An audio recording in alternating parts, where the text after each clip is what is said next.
तो hello class 10, कैसे हैं आप सब लोग। आई होप आप सभी लोग बेहतरीन होंगे। और देखो बेटा, अब एग्जाम्स का समय चल ही रहा है तो पढ़ाई पर बिल्कुल फोकस होके वर्क करना शुरू कर दो, ठीक है। अब बिल्कुल भी समय नहीं बचा कि हम वो गाना सुने सैयारा वाला। एक बार मैंने वीडियो भी बनाई थी, आप लोगों ने काफी ज्यादा उसको देखा भी था, ठीक है। तो वो सैयारा वाला समय चला गया है। अब जो समय आने वाला है वो तुम्हारा पेपर के आने वाला है। और अब तुमने पढ़ाई नहीं की तो अब तुम्हारा जरूर सब कुछ खराब हो जाएगा, ये याद रखना, ठीक है। सो अपने आप को मोटिवेट रखो और अपनी पढ़ाई पर बिल्कुल फोकस हो जाओ। सारी चीजें बंद, सोशल मीडिया सब कुछ बंद करो। सिंपल यूट्यूब खोलो, या फिर कोई भी जो आपने प्राइवेट एप्लीकेशंस ले रखे होंगे या फिर प्राइवेट आपने जो भी कोर्स ले रखा हो उसको ओपन करो, पढ़ना शुरू कर दो। सारी जो आपके जो वो है ना कि आपको डाइवर्ट करने वाली जितनी भी चीजें हैं वो सबको छोड़ दो बस, बिल्कुल ठीक है। चलो, तो वीडियो को बिना ज्यादा डेट किए हुए ज्यादा बड़ी वीडियो नहीं बनाएंगे, छोटी सी वीडियो में आज की वीडियो में जो है मैं आपसे बात करूंगा इकोनॉमिक्स से रिलेटेड कुछ क्वेश्चंस के बारे में, ठीक है। इकोनॉमिक्स से रिलेटेड जो हमारे कुछ क्वेश्चंस हैं उनके बारे में हम डिस्कस करेंगे। और ये जो हम वीडियोस बना रहे हैं ना, जिनमें हम क्या कर रहे हैं, टॉपिक बाई टॉपिक या फिर जो बुक बाई बुक हम सिलेबस कवर करने की कोशिश कर रहे हैं, ये बहुत फायदेमंद है आप लोगों के लिए, ठीक है। क्योंकि इसमें कहीं ना कहीं मैं यहाँ पर आके आपके साथ 4 6 10 क्वेश्चंस को डिस्कस करता हूँ। वो 4 6 10 क्वेश्चन जो है वो आपके माइंड में जाते हैं, ठीक है। चलो, तो अभी हम कुछ दिनों पहले ज्योग्राफी डिस्कस करके गए थे, सिविक्स डिस्कस करके गए थे। आज की वीडियो में हम डिस्कस करेंगे किसके बारे में, इकोनॉमिक्स के बारे में, ठीक है। आ जाओ फटाफट से। तो देखो, सबसे पहला क्वेश्चन है, सबसे पहला पहला पहला क्वेश्चन क्या है कि the sector of the economy that generate service like transport, banking and communication is known as. कौन सा सेक्टर होता है जो आपको ट्रांसपोर्ट, बैंकिंग और कम्युनिकेशन ये तीन चीजें प्रोवाइड करवाता है? तो क्या वो ऑर्गेनाइज सेक्टर होता है, क्या वो आपका सेकेंडरी सेक्टर होता है, क्या वो आपका प्राइमरी सेक्टर होता है, कि क्या वो आपका टर्शरी सेक्टर होता है? कौन सा सेक्टर होता है? तो फटाफट इसका आंसर हो जाएगा बेटा, क्या हो जाएगा इसका आंसर? Tertiary sector. क्योंकि टर्शरी सेक्टर ही है जो हमें ट्रांसपोर्ट, बैंकिंग, कम्युनिकेशन ये सारी चीजें प्रोवाइड करवाता है। प्राइमरी सेक्टर में ये नहीं आते, सेकेंडरी सेक्टर में भी ये नहीं आते और ऑर्गेनाइज सेक्टर में भी ये नहीं आते। इनका एक्सप्लेनेशन जो है वो मैंने तैयार करके रखा है। तो देखो बेटा कि activities like transport, storage, communication, banking are examples of tertiary activities since these activities generate service rather than goods. Tertiary sector is also called the service sector. Clear? आपने मान लो आपके पास एक बिस्किट का पैकेट आया है, ठीक है। तो वो बिस्किट का पैकेट जो आपके पास जिस तरीके से आया है, ध्यान से समझना, जो कम्युनिटी ट्रांसपोर्टेशन के थ्रू आया वो सब टर्शरी सेक्टर में आया। अब उसको बनाने के लिए जो प्राइमरी प्रोडक्ट्स थे वो प्राइमरी सेक्टर्स में चले जाएंगे और जो उसकी प्रोसेसिंग हुई थी वो सारे आपके सेकेंडरी सेक्टर्स में आ जाएंगे, ठीक है। तो टर्शरी सेक्टर समझ में आया। नेक्स्ट क्वेश्चन आ जाओ फटाफट कि which can be inferred about the fate of small producers who cannot compete with cheaper imports due to globalisation. Globalisation की वजह से जो छोटे मैन्युफैक्चरर है या फिर कहिए जो छोटे प्रोड्यूसर है, स्मॉल प्रोड्यूसर्स है, उनका भविष्य क्या होने वाला है, ठीक है। क्योंकि ग्लोबलाइजेशन की वजह से जो इंपोर्ट है वो बहुत ज्यादा सस्ता हो जाएगा। मतलब मान लो कि तुम यहाँ पर छोटी छोटी चीजें खरीद रहे हो, अगर इंपोर्ट है उसका ज्यादा शुरू हो गया तो उनकी कीमतें और ज्यादा डाउन हो जाएंगी। तो यहाँ जो प्रोड्यूसर्स उनको बना रहे हैं उनके लिए क्या दिक्कतें आने वाली है, या कहिए कि उनका क्या भविष्य होने वाला है, इस क्वेश्चन का मतलब यहाँ पर ये है। और इसके पॉइंट्स जो है, तो वो पॉइंट्स ये है कि पहला वाला पॉइंट क्या है कि वो सक्सेसफुली कोलैबोरेट कर लेंगे मल्टीनेशनल कंपनीज के साथ, पहला। The government provides them with large subsidies to continue production, क्या गवर्नमेंट उन्हें सब्सिडीज प्रोवाइड करवा देगी। तीसरा, क्या उनकी यूनिट्स जो है वो बंद हो जाएंगी, रेंडरिंग वर्कर्स जॉबलेस, ठीक है। चौथा, they have shifted to producing high end luxury goods, क्या वो बड़े बड़े महंगे प्रोडक्ट्स को बनाना शुरू कर देंगे। तो इसमें आपको क्या लगता है कौन सा वाला होना चाहिए? चलो केबीसी की तरह पूछते हैं तो अक्कड़ बक्कड़ बम्बे वो नहीं करेंगे। इसका आंसर होगा many of their units have had to shut down rendering workers jobless. कई सारी उनकी यूनिट्स जो है वो बंद हो जाएंगी, ठीक है। एक्सप्लेनेशन पर आ जाओ फटाफट से। तो many of their units have had to shut down, rendering workers job left for a large number of small producers. Globalization has posed major challenges, ठीक है। जब से ग्लोबलाइजेशन आया है, जो छोटे छोटे प्रोड्यूसर्स हैं उनके लिए कई सारे बड़े बड़े चैलेंजेस आ रहे हैं, छोटे छोटे प्रोड्यूसर्स के लिए बड़े बड़े चैलेंज आ रहे हैं कि for example in industries like batteries, capacitors, plastic, toys, small manufacturers have been hit hard due to competition and several of the units have shut down rendering many workers jobless. अगर आप इनकी बात करो, ये छोटे छोटे प्लास्टिक के products आते हैं, ये टॉयज वगैरह आते हैं, जब से इनका इंपोर्ट होना शुरू हो गया है ग्लोबलाइजेशन की वजह से, कई सारे छोटे छोटे प्रोड्यूसर्स की दुकानें बंद हो गई हैं और कई सारे वर्कर्स जो है वो जॉबलेस हो गए हैं। ठीक है, चलो नेक्स्ट क्वेश्चन पे आ जाओ। Which of the following example best demonstrate the use of collateral in a loan agreement? Collateral मतलब गिरवी रखना किसी भी चीज को गारंटी के तौर पर। तो कौन सा जो है वो सही दिखा रहा है? तो पहला स्टेटमेंट क्या कहता है आपसे कि जो फार्मर है उसने प्रॉमिस किया है कि वो अपनी क्रॉप को बेचकर ट्रेडर को दे देगा, who gave him a loan, जिसने उसको लोन दिया है। क्या ये कोलेट्रल को सही वेरीफाई कर रहा है? दूसरा, a person submits their salary records to the bank to get a loan, क्या ये कोलेट्रल को सही रिप्रेजेंट कर रहा है? तीसरा, a person submits the paper of their new houses to the bank for a housing loan, एक व्यक्ति ने अपने नए घर के कागज जमा कर दिए, ठीक है, डॉक्यूमेंट सबमिट कर दिए, क्यों? क्योंकि उसे एक हाउसिंग लोन लेना था। क्या ये कोलेट्रल को सही जस्टिफाई कर रहा है? चौथा, a worker promises to work for the employer in return for a loan, क्या ये हो सकता है कि एक वर्कर ने वादा किया है कि आप मुझे पैसे दे दीजिए लोन पर और मैं आपके लिए काम करूंगा? क्या ये हो सकता है? तो चलो फटाफट से, तो इसका आंसर क्या होगा?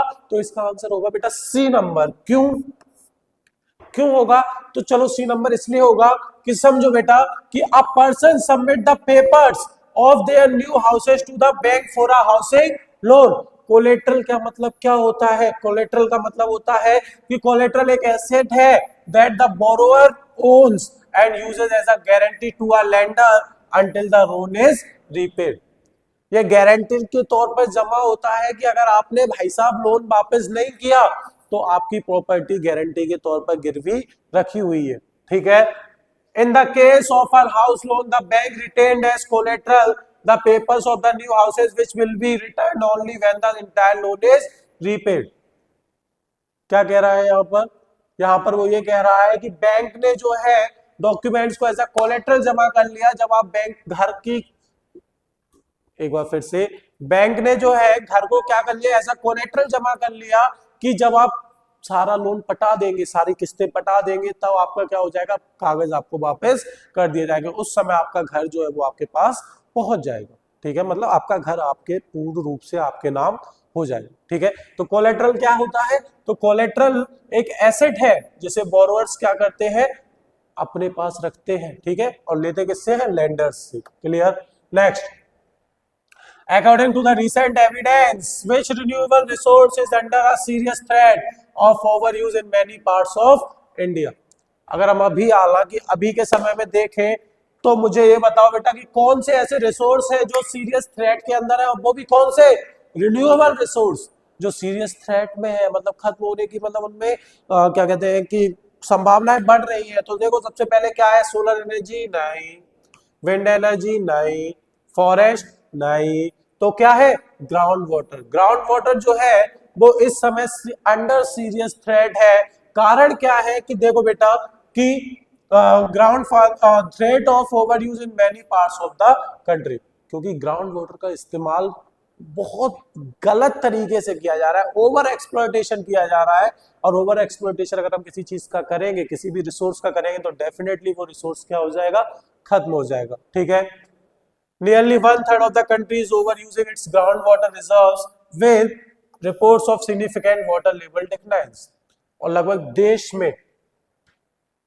देश में जो है 1/3 कंट्रीज जो है पानी का इस्तेमाल, ग्राउंड वाटर का इस्तेमाल कर रही है, जिसकी वजह से क्या दिखाई दे रहा है बेटा? वाटर लेवल डिक्लाइन, जो जल का स्तर है वो धीमे धीमे कम होता जा रहा है। ठीक है, तो वाटर जो है, ग्राउंड वाटर जो है वो एक ऐसा रिन्यूएबल रिसोर्स है जो हमें अंडर सीरियस थ्रेट है। क्लियर? आगे आ जाओ। आगे देखो, an engineering graduate, okay, files an application under the RTI Act. Okay. Know the reason for the delay in her appointment. Which of the following justifies her action? एक engineer था पढ़ा लिखा, उसने क्या किया, एक आरटीआई लगाया, राइट टू इंफॉर्मेशन, सभी के पास है, ठीक है। उस एक्ट में उसने क्या कहा कि जो उसका अपॉइंटमेंट है, मतलब वो एक जॉब देकर, जॉब के लिए इंटरव्यू देकर आया था, उसमें जो डिले हो रहा है उसका क्या कारण है, ठीक है।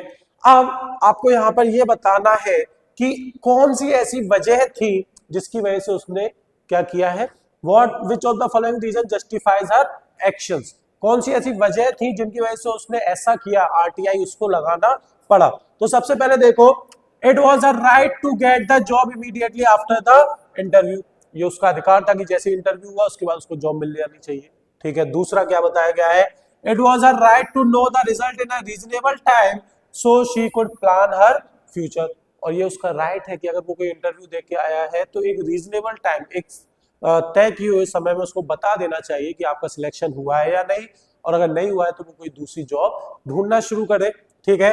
तीसरा, it was a right to question the qualification of other candidates, क्या उस व्यक्ति का ये अधिकार है कि वो दूसरे लोगों की क्वालिफिकेशन के बारे में जानकारी ले सके। चौथा, it was a right to demand a higher salary, क्या उस एम्प्लॉय का या क्या उस इंजीनियरिंग ग्रेजुएट का ये अधिकार है कि वो ज्यादा सैलरी की डिमांड कर सके। तो इस चारों में आपको कौन सा ऐसा स्टेटमेंट है जो उसके आरटीआई वाले एक्ट को, या फिर कहिए जो उसने आरटीआई वाला एक्शन लिया उसको सेटिस्फाई कर रहा है, ठीक है। सो 1 नहीं होगा, ठीक है, थर्ड नहीं होगा, फोर्थ नहीं होगा, चौथा वाला होगा। क्यों? क्योंकि ये उसका अधिकार है कि उसे एक तय किए हुए समय में, एक रीजनेबल टाइम में पता चल जाए कि उसकी जॉब हुई है या नहीं हुई है। अगर उसका सिलेक्शन नहीं हुआ है तो वो क्या कर सकता है, किसी और चीज की तैयारी कर सकता है, ठीक है। देखिए, the student in the example find an application using the RTI act saying that it was a right to know the result in a reasonable time so that she could plan her future. The RTI act ensures citizens get information about the function of the government department. और RTI का use क्या है, RTI का use ये है बेटा कि आप किसी भी गवर्नमेंट में, गवर्नमेंट के किसी भी डिपार्टमेंट में आपको अगर कोई जानकारी चाहिए हो तो आप वहां एक आरटीआई का लगा सकते हैं, ठीक है, एक आरटीआई फॉर्म लगा सकते हैं, आपको सारी जानकारी मिल जाएगी। क्लियर? आगे अब देखो बेटा, यहां पर मैचिंग है। अब हुआ क्या था, ये मैचिंग तो थी, पर मैचिंग के साथ इसमें क्या हो गया, अब इसको मैचिंग मत कहो, अब इसको मैचिंग मत कहो, अब इसको सीधा सीधा कहो कि ये सॉल्व्ड मैचिंग है। क्या है ये? सॉल्व मैचिंग है। सॉल्व मैचिंग क्या है? तो देखो बेटा कि जो पब्लिक सेक्टर होता है उसके लिए क्या, कौन सी चीज बेहतर डिफाइन करती है, तो वो है कि इट्स मोटिव, मतलब पब्लिक सेक्टर का क्या मोटिव है, तो it's motive is public welfare not just profit, ठीक है। पब्लिक सेक्टर का क्या मोटिव है, तो उसका मोटिव है ये है कि वो लोगों के भले के बारे में सोचे, अपने प्रॉफिट के बारे में नहीं। क्लियर?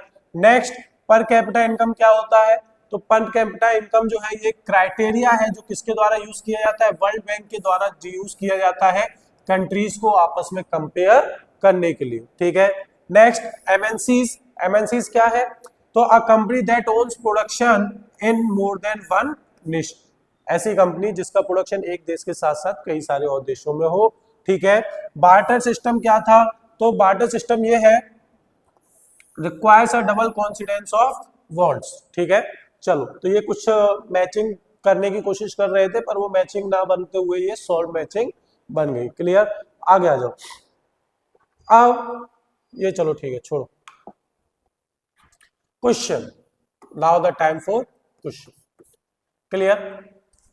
अब बताओ, सबसे सिंपल क्वेश्चन है कि evaluate the utility of the primary sector for an economy. किसी भी चीज, किसी भी देश की इकोनॉमी के लिए जो प्राइमरी सेक्टर है उसकी क्या जरूरतें हैं, ठीक है। तो फटाफट से शुरू करते हैं। तो देखो, आ जाओ फटाफट से, पहला point, forms the base. It forms the base for all other products that we subsequently make. सबसे पहले जो प्राइमरी सेक्टर है वो प्राइमरी सेक्टर आपके लिए बेस तैयार करता है। आप कोई भी टर्शरी सेक्टर सेकेंडरी सेक्टर में चले जाओगे या टर्शरी सेक्टर में जाओगे तो बेस आपको प्राइमरी सेक्टर से ही मिलेगा, ठीक है। Second, provides natural products, it produces goods by exploiting natural resources, providing essential raw material like cotton and food products like milk, ठीक है। ये रॉ मटेरियल्स की सप्लाई करता है, ठीक है। प्राइमरी सेक्टर से ही हमें रॉ मटेरियल मिलता है जिसको हम प्रोसेस करके सेकेंडरी सेक्टर में ले जाते हैं, फिर उससे प्रोडक्ट बनाते हैं और फिर टर्शरी सेक्टर में उसको ले जाकर उसका ट्रांसपोर्टेशन वगैरह करके हम क्या करते हैं, एक अर्निंग तैयार कर लेते हैं, ठीक है। नेक्स्ट, मेजर एम्प्लॉयर, ये बात बिल्कुल बेटा डेफिनेट है कि सबसे ज्यादा एम्प्लॉयमेंट जो है वो प्राइमरी सेक्टर में ही मिलता है। In countries like India it continues to be the largest employer, providing livelihoods to a significant portion of the population. India में प्राइमरी सेक्टर जो है वो सबसे ज्यादा एम्प्लॉयमेंट प्रोवाइड करवाता है बेटा, ठीक है। और प्राइमरी सेक्टर में भी एग्रीकल्चर एक ऐसी एक्टिविटी है जिसमें सबसे ज्यादा एम्प्लॉयमेंट होता है, ठीक है। चलो नेक्स्ट क्वेश्चन देखो, क्वेश्चन नंबर 2। क्वेश्चन नंबर 2 क्या है कि lender requires collateral as a form of security against loan, justify this statement. जो बोरोअर्स होते हैं, जो कर्ज देते हैं, ठीक है, सॉरी लैंडर्स जो कर्ज देते हैं, बोरोअर्स तो लेने वाला होता है, तो जो लैंडर्स होते हैं उन्हें कोलेटरल की जरूरत पड़ती है, ठीक है। क्यों? क्योंकि वो जो लोन देने वाले हैं उसके लिए वो क्या करेंगे, एज अ सिक्योरिटी उसको डिपॉजिट करके रखेंगे, ठीक है। इस स्टेटमेंट को जस्टिफाई करते हैं, तो जस्टिफाई क्या है, तो सबसे पहला पॉइंट इसमें क्या आएगा कि कोलेटरल जो है वो क्या करता है, एक गारंटी प्रोवाइड करता है। Collateral is an asset like land or property that the borrower owns and pledges as a guarantee to the lender until the loan is repaid. Collateral की वजह से आपको लोन इजीली मिल जाता है, ठीक है। और जो बड़े बड़े बोरोवर होते हैं उनको अगर आप कोलेट्रल दे दे तो वो आपका क्या करेगा, आपकी एक गारंटी प्रोवाइड करवा देगा कि हाँ जब इसका पैसा वापस आ जाएगा, इसका जब लोन वापस आ जाएगा तो ये अपनी प्रॉपर्टी वापस ले जाएगा, ठीक है। दूसरा, सिक्योर द लेंडर। अब भाई साहब कोई पैसे दे रहा है तो उसको अंदर से डर तो लगेगा कि पैसे आए या नहीं आए, समझ रहे हो। तो इसमें क्या होता है कि लेंडर जो है, जो पैसे देने वाला है, उसकी सिक्योरिटी रहती है क्या, कि in case the borrower defaults on the loan the lender has the legal right to sell the asset to recover the principal amount. अगर जिसने पैसे उधार लिए हैं और वो पैसे वापस करने में सक्षम हो जाए, मतलब वो पैसे वापस करने में एबल ना हो, कैपेबल ना हो, तो उस केस में क्या होगा, उस केस में लेंडर के पास अधिकार है, लीगल राइट्स है कि वो उस प्रॉपर्टी को या उस एसेट को क्या कर सकता है, सेल कर सकता है और अपना दिया हुआ पैसा वसूल कर सकता है, ठीक है। इसके अलावा अफेक्ट बोरोइंग कैपेसिटी।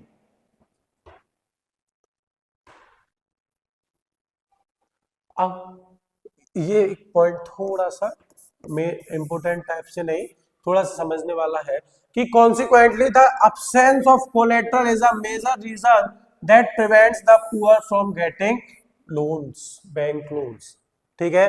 और अगर कोलेटरल नहीं होगा तो ज्यादातर लोग पैसे उधार नहीं ले पाते हैं, क्योंकि लोन्स जो बैंक से मिलते हैं वो आपको किस वजह से मिलते हैं, केवल और केवल कोलेटरल जब आप किसी चीज को करते हैं तो उस बेसिस पर दिए जाते हैं, ठीक है। चलो सो आज की वीडियो में जो हमने क्वेश्चन डिस्कस किए, कुछ ऑब्जेक्टिव टाइप क्वेश्चंस थे, ठीक है, कुछ ऑब्जेक्टिव क्वेश्चंस थे और कुछ हमने पॉइंट्स वाइज क्वेश्चंस को डिस्कस किया, ठीक है। पॉइंट्स वाइज जो क्वेश्चंस थे उनको डिस्कस किया। आपका होमवर्क वाला क्वेश्चन कहाँ है, तो होमवर्क वाला क्वेश्चन ये है कि highlight 3 significant non material goals that people seek for development besides income. Income के अलावा 3 और ऐसी कौन सी चीजें हैं जिनके लिए लोग क्या करते हैं, कोशिश करते हैं, अगर वो चीजें आ जाए तो उनका डेवलपमेंट हो जाएगा, ठीक है। तो ये क्वेश्चन जो है इसका आंसर आप लोग ढूंढ कर लाइएगा। और आज की वीडियो को हम यही खत्म करते हैं। आपको वीडियो कैसी लगी जरूर बताना, ठीक है। तब तक मिलते हैं नेक्स्ट वीडियो में। नेक्स्ट वीडियो में जो है हम हिस्ट्री के बारे में डिस्कस करेंगे, ठीक है। तब तक अपना ध्यान रखिए, मिलते हैं नेक्स्ट वीडियो में। Thank you everyone.